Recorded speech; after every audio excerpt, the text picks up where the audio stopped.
Okay my dear students, आज की अपनी क्लास रहेगी 12th हिंदी मीडियम के स्टूडेंट्स के लिए। चैप्टर अपना 8 चल रहा था। कौन सा चैप्टर चल रहा था? चैप्टर नंबर 8 चल रहा था, जिसमें हम चुंबक के बारे में पढ़ रहे थे। तो कुछ पिछली बार हमने पिछले लेक्चर में आपको कुछ चुंबक से संबंधित परिभाषाएं बताई थी, और आज हम पढ़ेंगे बेटा सबसे पहले चुंबकीय प्रवृत्ति। चुंबकीय प्रवृत्ति, इसको लिखते थे काई एम, वह आपेक्षिक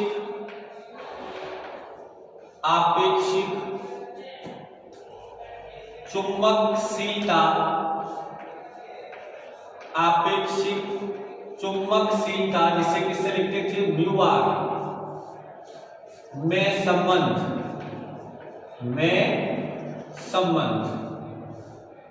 राइट बेटा, में संबंध। तो सुनिए बेटा, आज हमें पढ़ना है चुंबकीय प्रवृत्ति काई और आपेक्षिक चुंबकशीलता म्यू आर के मध्य संबंध। तो देखिए इसमें क्या होता है बेटा, सबसे पहले एक परिनालिका बनाते हैं। परिनालिका पढ़ेंगे बेटा चैप्टर नंबर 7 में। इसमें पढ़ेंगे 7 में। तो परिनालिका क्या होती है बेटा, सुन लें।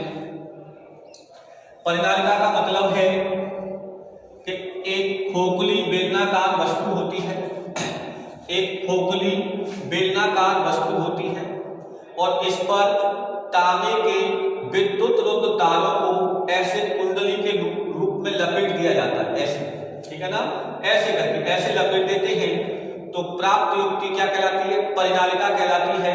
और परिनालिका के अक्ष के अनुदिश एक समान चुंबकीय क्षेत्र उत्पन्न हो जाता है। जैसे यदि हम बात करें तो मैंने माना कि अगर ऐसे करके एक तार है, इसका है परिनालिका का, वो इसके नीचे से होते हुए जा रहा है। किधर से जा रहा है बेटा? इसके नीचे से होते हुए जा रहा है ऐसे, और कहां से निकला है? मान लो वो सपोज निकला इसके ऊपर से ऐसे, ये ऐसे ऊपर से निकला है। तो अब ये नीचे से होते हुए जाएगा ऐसे करके, ये नीचे गया, फिर इसके बाद यहां से निकलेगा, राइट बेटा, तो यहां से ये ऐसे निकलेगा, और इसके बाद ये धारा और ये इसके नीचे से जाएगा। तो ऐसे आप बताते चलो,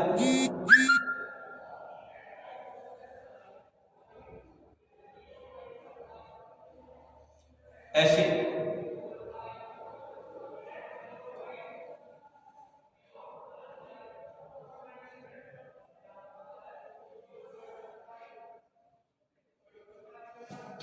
और ये इसके ऊपर से ऐसे निकला, राइट बेटा। तो ये है एक परिनालिका। क्या है बेटा? ये एक परिनालिका है जिसमें इस प्रकार घेरे लपेटे गए हैं और इसमें धारा प्रवाहित की गई है। अब इसमें हम कोई पदार्थ रख देते हैं। यहां ये कोई पदार्थ रखा हुआ है, किसमें? परिनालिका के अंदर ये कोई पदार्थ है। तो हमें इस पदार्थ पर लगने वाले कुल चुंबकीय क्षेत्र का मान ज्ञात करना है। यानी पदार्थ पर लगने वाले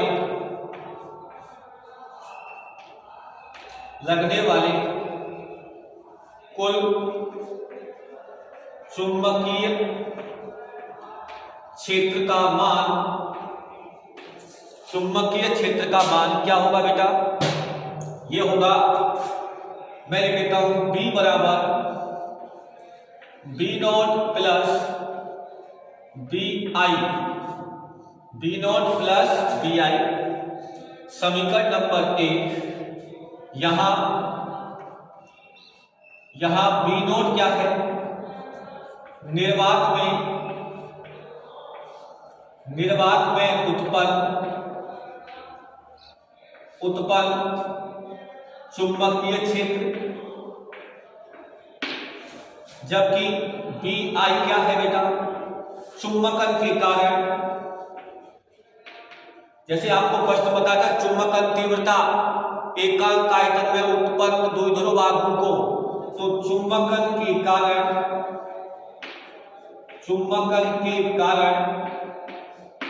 राइट, चुंबकन के कारण उत्पन्न चुंबकीय क्षेत्र, और चूंकि हम जानते हैं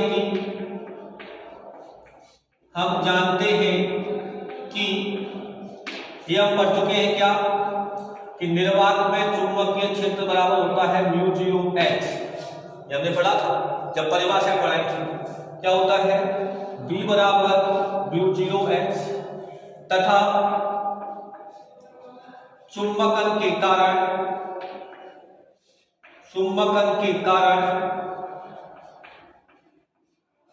पदार्थ में उत्पन्न चुंबकीय क्षेत्र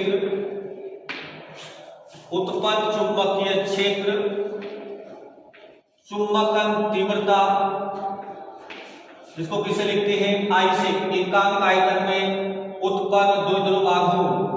तो एकांक आयतन में कितना द्विध्रुव आघूर्ण उत्पन्न होता है, किस पे डिपेंड करता है, चुंबकीय क्षेत्र पर।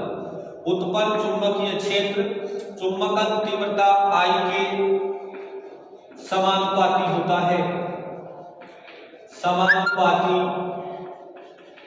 होता है, तो यहां से क्या हो जाएगा, ये हो जाएगा बी आई, यानी उत्पन्न चुंबकीय क्षेत्र चुंबन के कारण किसके समानुपाती होता है, आई के।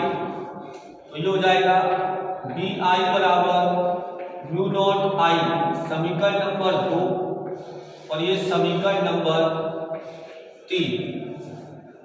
समीकरण 2 व 3 से मान एक में रखने पर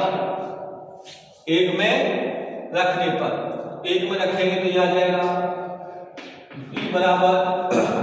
बी नॉट बराबर mu naught H plus mu naught I। तो B बराबर, इन दोनों में से कॉमन ले लो, म्यू नॉट H, यहां से बचेगा 1 प्लस म्यू नॉट आ गया H, तो ये बचेगा I अपॉन H। और चूंकि बेटा I अपॉन H बराबर होता था काइनेटिक चुंबकीय प्रवृत्ति, तो ये हो जाएगा B बराबर म्यू नॉट H और 1 प्लस काइनेटिक,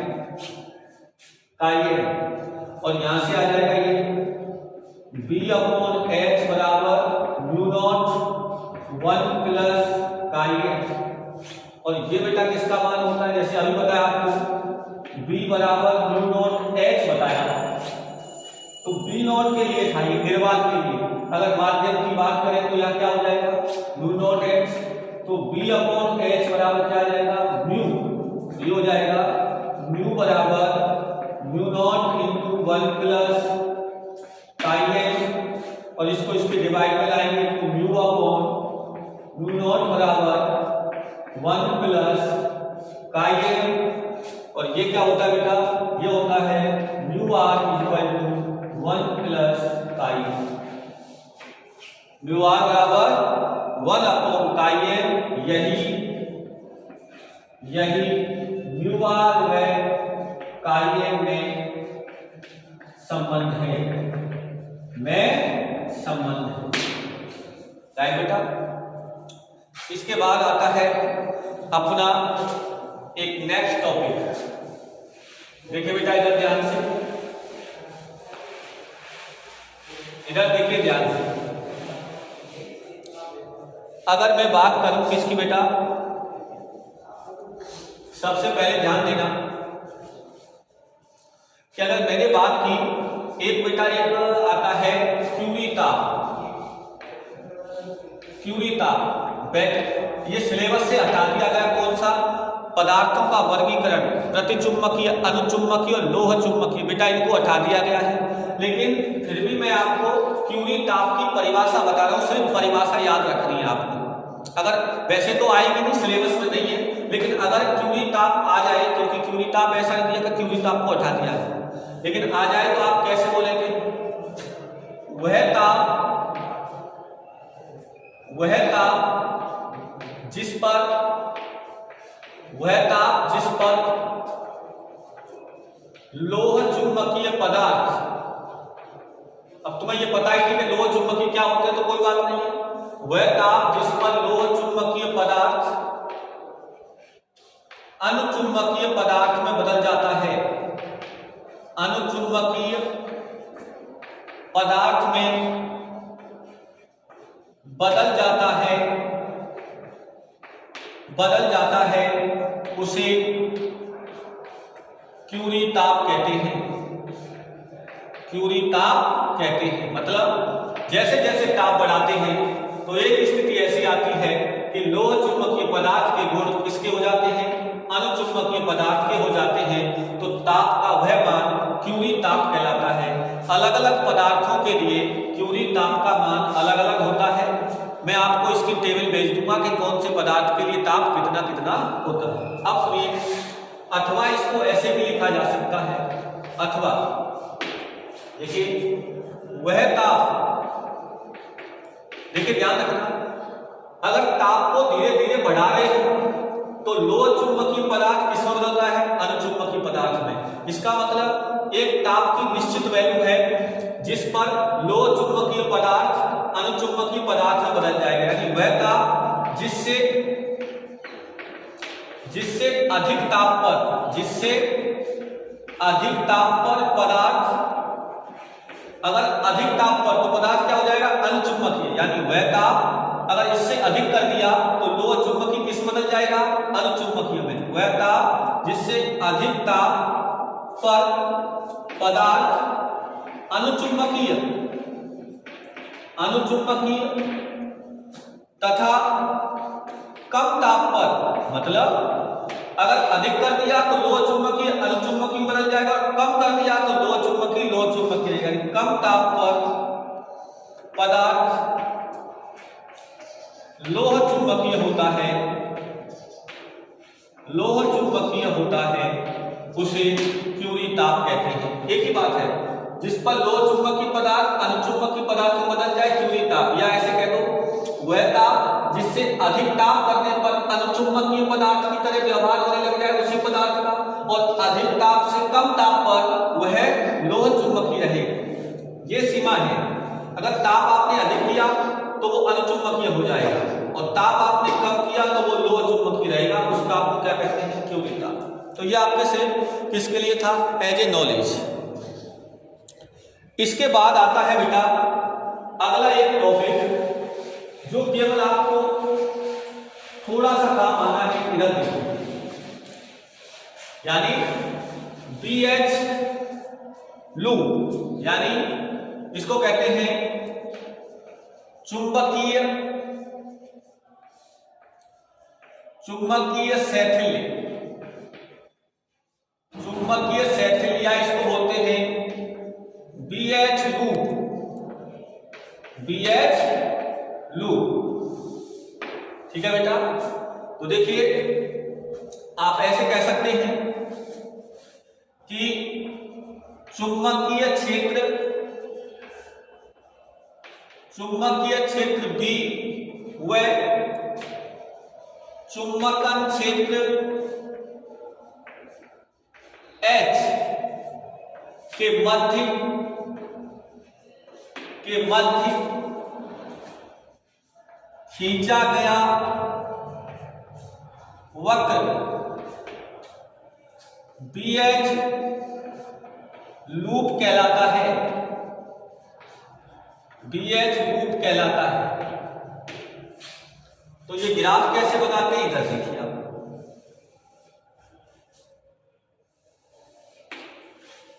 इधर तो लेते हम H या I।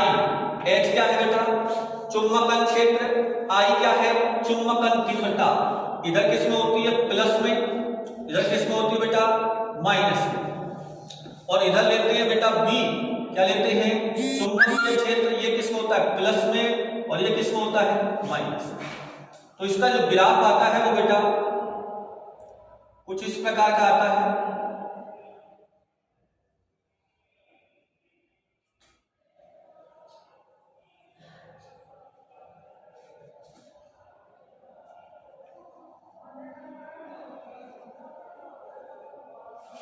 कुछ इस प्रकार का ग्राफ आता है बेटा। देखिए बेटा यह क्या है, अगर मैं इसको ग्राफ दूं तो O, यहां इसको दे देता हूं अपन A, ये B, ये C और ये D, ये E और ये F। देखिए यहां से क्या पता लग रहा है बेटा, ध्यान देना कि जैसे जैसे H का मान बढ़ा रहे हैं, जैसे जैसे H का मान बढ़ा रहे हैं B का मान भी समानुपाती क्रम में बढ़ता चला जाएगा। जैसे जैसे H का मान बढ़ा रहे हैं वैसे वैसे B का मान बढ़ रहा है, और उसके बाद यदि आप H का मान बढ़ाते भी हो तो B का मान नहीं बढ़ता है, यानी B यहां पर आ जाता है, राइट। इसे कहते हैं चुंबकीय संतृप्ति। क्या कहते हैं चुंबकीय संतृप्ति, चुंबकीय संतृप्ति कहते हैं। इसके बाद बेटा यानी इसके बाद चुंबक ज्यादा चुंबकित नहीं होगा, क्योंकि ये चुंबकीय क्षेत्र का कैसा है अधिकतम मान है। इसके बाद आप पीछे लौटो, पीछे लौटने का मतलब है H का मान धीरे धीरे कम करो, H का मान धीरे धीरे कम करो, और इस बिंदु पर बताओ, इस बिंदु पर क्या है, इस बिंदु पर बताओ मुझे ध्यान से, इस बिंदु के निर्देशांक क्या होंगे, इस बिंदु पर H बराबर क्या है 0, लेकिन B बराबर 0 नहीं है। इसका मतलब H का मान 0 करने पर भी यदि B का मान शेष रह जाता है तो इसे क्या कहते हैं अवशेष चुंबकत्व। क्या कहते हैं अवशेष चुंबकत्व, अवशेष चुंबकत्व, यानी कुछ मान इसमें क्या रह जाता है शेष रह जाता है, किसका मान B का, इसलिए इसको अवशेष चुंबकत्व तथा इस गुण को धारणशीलता बोलते हैं, इस गुण को धारणशीलता कहते हैं। कैसे बोलोगे, यदि H का मान 0 कर दिया जाए तो B का मान जो शेष रह जाता है जिसे अवशेष चुंबकत्व कहते हैं, इसे ही धारणशीलता कहते हैं। अब क्या हुआ, अब इधर आओ पीछे की तरफ, अब हमने H का मान ऋणात्मक दिशा में बढ़ाया और ऋणात्मक दिशा में बढ़ाया तो ये स्थिति आ गई। अच्छा, इस बिंदु के निर्देशांक क्या होंगे, इस बिंदु के निर्देशांक होंगे कि H बराबर नेगेटिव, लेकिन इस बिंदु पर B का मान क्या है 0, मतलब H का वह ऋणात्मक मान, देखो इधर H का वह ऋणात्मक मान जिस पर चुंबकीय क्षेत्र 0 हो जाता है, इसे बोलते हैं निग्रह क्षेत्र। क्या बोलते हैं निग्रह क्षेत्र। समझना क्या बोला मैंने, H के ऋणात्मक मान पर चुंबकीय क्षेत्र का मान 0 हो जाए उसे निग्रह क्षेत्र कहते हैं तथा इस गुण को निग्राहिता कहते हैं, इस गुण को निग्राहिता कहते हैं, राइट बेटा। इसके बाद क्या होगा, इसके बाद आप H का मान और बढ़ाएंगे तो क्या होगा, ये रहा चुंबकीय क्षेत्र का मान विपरीत दिशा में, यानी चुंबक विपरीत दिशा में चुंबकित होने लग जाएगी नेगेटिव दिशा में, और यहाँ आके ये संतृप्त हो जाएगी, और इसके बाद फिर H का मान कम करोगे तो ये फिर धीरे धीरे कम होने लग जाएगी, और जब H का मान 0 हो जाएगा तब भी इसका चुंबकीय क्षेत्र 0 नहीं होगा, तो ये विपरीत दिशा में कौन आ गई धारणशीलता। इस प्रकार ये पूरा चक्र कंप्लीट हो जाता है। क्या हो जाता है, पूरा चक्र कंप्लीट हो जाता है। इसमें देखो इसे चुंबकीय क्षेत्र क्यों कहा है, आप ध्यान से देखो, इसमें चुंबकीय क्षेत्र H कहाँ है, H का पीछा कर रहा है, अनुसरण कर रहा है। क्षेत्र का मतलब है B का मान H के पीछे पीछे चल रहा है। कैसे देखो, H का मान क्या हो गया 0, तब भी अभी B है, यानी वो पीछे ही है, और जब h का मान क्या हो गया ऋणात्मक, तब जाके b का मान क्या हुआ 0। समझ में आ रही बात?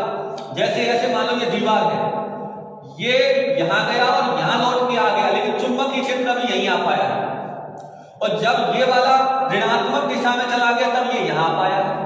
इसका मतलब जो चुंबकीय क्षेत्र है वो H के पीछे पीछे ऐसे यहां से H हुआ 0, लेकिन B 0 नहीं हुआ, H ऋणात्मक हुआ तब जाके B 0 हुआ। इसका मतलब B H का अनुसरण कर रहा है, इसलिए इसको कहते हैं चुंबकीय शैथिल यानी शिथिलता। चुंबकीय गुण शिथिल है यानी इसी को बोलते हैं चुंबकीय शैथिल। अब आता है इसमें कि ऊर्जा हानि। क्या था बेटा? ऊर्जा हानि। ऊर्जा हानि क्या है कि जब कोई वक्त जब पदार्थ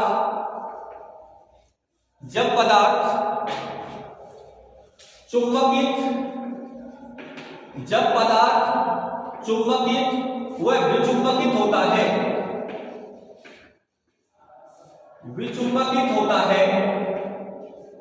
जब पदार्थ चुंबकित व विचुंबकित होता है तो ऐसी स्थिति में वह गर्म हो जाता है, और गर्म होने की वजह से ऊर्जा की हानि होती है, और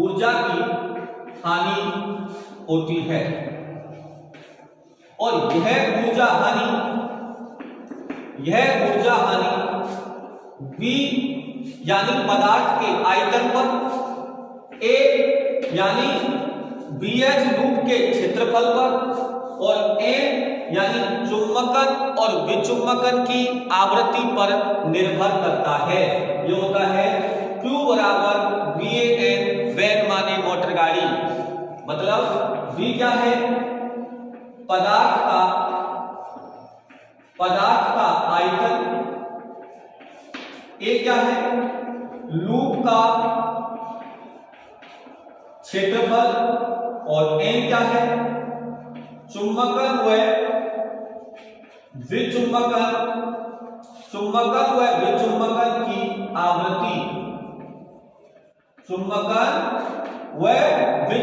की आवृत्ति, है। आवृत्ति N है, A का मान लूप का क्षेत्रफल है, V यानी पदार्थ का आयतन है। इससे अपन ऊर्जा हानि निकाल सकते हैं। इस प्रकार ये चैप्टर नंबर 8 कंप्लीट होता है। धन्यवाद। अगले लेक्चर में नया लेसन लेकर उपस्थित होंगे, तब तक के लिए बाय बाय।